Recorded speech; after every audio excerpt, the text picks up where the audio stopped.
ની માઇનોર કેનાલમાં ગાબડું પડવાનો સિલસિલો યથાવત જોવા મળ્યો છે। પાટણ જિલ્લાના રાધનપુરના અરજણસર ગામેથી પસાર થતી માઇનોર કેનાલમાં મસમોટું ગાબડું પડ્યું છે।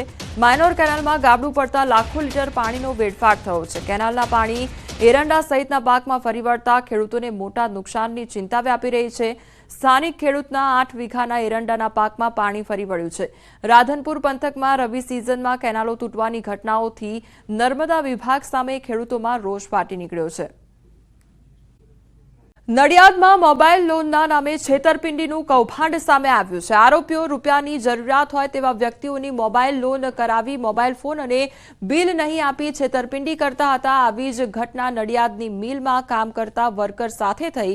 તેમને પૈસાની જરૂર હોવાથી તેમને 20,000ની લોન આપવાનું કહી આઈફોનની રૂપિયા 46,500ની લોન કરાવી લીધી હતી। જે બાબતની વર્કરને જાણ થતાં તેને પોલીસ ફરિયાદ નોંધાવી।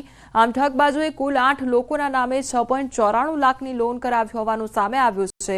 પોલીસે આ મામલે 2 લોકો સામે ફરિયાદ નોંધી છે। કાયમી કારીગર છે ભાવેશભાઈ પટેલ અને કારોબારી મેમ્બર બી છે। તો મને પૈસાની થોડીક તકલીફ હતી એટલે મેં એમને વાત કરેલી તો સારું કે ચાલ મેં હું એક જગ્યાએ તને પૈસા અપાવું। એટલે એ ભાઈ જાતે મારી જોડે મારી એક્ટિવા પર આવ્યા અને ફોન વાલે ત્યાં આગળ ઊભો રાખ્યો। પછી અંદર ગયા પછી ત્યાં અંદર પ્રણવભાઈ સમીરભાઈ એમને ભાવેશભાઈએ વાત કરી કે ભાઈ આને લોનની જરૂર છે અને સમીરભાઈએ મારા હાથમાં આઈફોન આપી દીધો અને આઈફોન પેલો ફાઇનાન્સવાળાએ ફોટો પાડી લીધો। પછી મને કીધું તમે હવે જાઓ અને પછી બીજા દાડે ભાવેશભાઈ મને 20,000 રૂપિયા આલ્યા। લોન કેટલાની પડી તમારી? અને લોન 46,500ની છે। મોબાઈલની લોન કરતા અને જે લોન અંગે તેઓને જાણકારી ન હોય ન આપી માત્ર 10 કે 20,000 રૂપિયા આપી અને બાકીના પૈસા પોતે ચાઉ કરી જતા। જ્યારે આવા જે ભોગ બનનાર વ્યક્તિઓ છે તેઓએ પોતાની લોન 20,000ની પૂરી કર્યા બાદ પણ તેઓની લોન ચાલુ રહેતા અને તેમના ખાતામાંથી હપ્તો કપાતા તેઓને આ બાબતની જાણ થતાં આશરે 9 જેટલા ફરિયાદીએ આ બાબતે નડિયાદ ટાઉન પોલીસ સ્ટેશનને અરજી આપેલી। જે અરજીની તપાસ કરી અને રાજકોટ મનપા દ્વારા લેવામાં આવેલા ઘીના નમૂના ફેલ આવ્યા છે અને સીતારામ વિજય પટેલ ડેરી ફાર્મમાંથી લીધેલા ગાયના ઘીના નમૂના ફેલ આવ્યા છે। ત્યારે બોલગા ઘી ડેપોમાંથી લીધેલા ભેંસ અને ગાયના ઘીના નમૂના ફેલ થયા છે। ઘીમાં વેજીટેબલ ફેટ મળી આવતા સબ સ્ટાન્ડર્ડ જાહેર કરવામાં આવ્યું છે।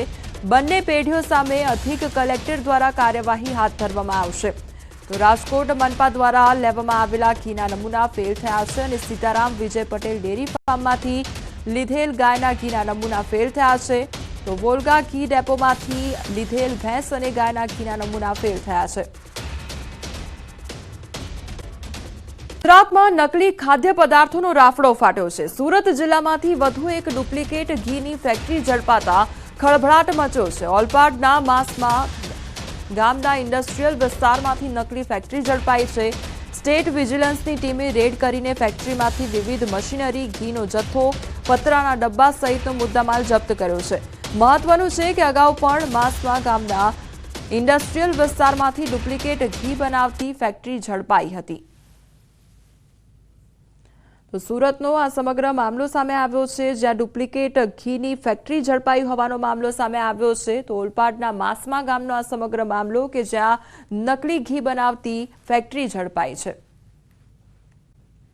દાહોદમાં નકલી આવકવેરા અધિકારીઓ પકડાયા છે અને 2 ઠગ દબોચાયા છે। ત્યારે અન્ય 4 ભેજાબાજો ગિરફ્તથી દૂર છે। સુખસર ગામમાં નકલી આઈટી અધિકારીઓની રેડ કરવામાં આવી હતી અને નાણાં ધીરનારને ત્યાં નકલી આઈટી અધિકારીઓની રેડ પાડવામાં આવી હતી। ચોપડા ચેક કરી દાગીના ચોપડા જમા કરાવ્યા હતા। નાણાં ધીરનારને કેસ કરવાની ધમકી પણ આપી હતી। તો કેસ ન કરવો હોય તો 25 લાખ રૂપિયાની માંગ કરવામાં આવી હતી। 2 લાખ રોકડા આપવામાં આવ્યા અને અન્ય નાણાં અન્ય જગ્યાએથી આપવાની વાત કરતા ભાંડો ફૂટ્યો હતો। પોલીસે નકલી આવકવેરા અધિકારી બનનાર અમદાવાદના હાથીજણના રહેવાસી ભાવેશ બિપિનચંદ્ર આચાર્ય અને દાહોદના અબ્દુલ સુલેમાન નામના ઠગોને દબોચી લીધા છે। જ્યારે અન્ય 4 ઠગો હજુ ફરાર છે।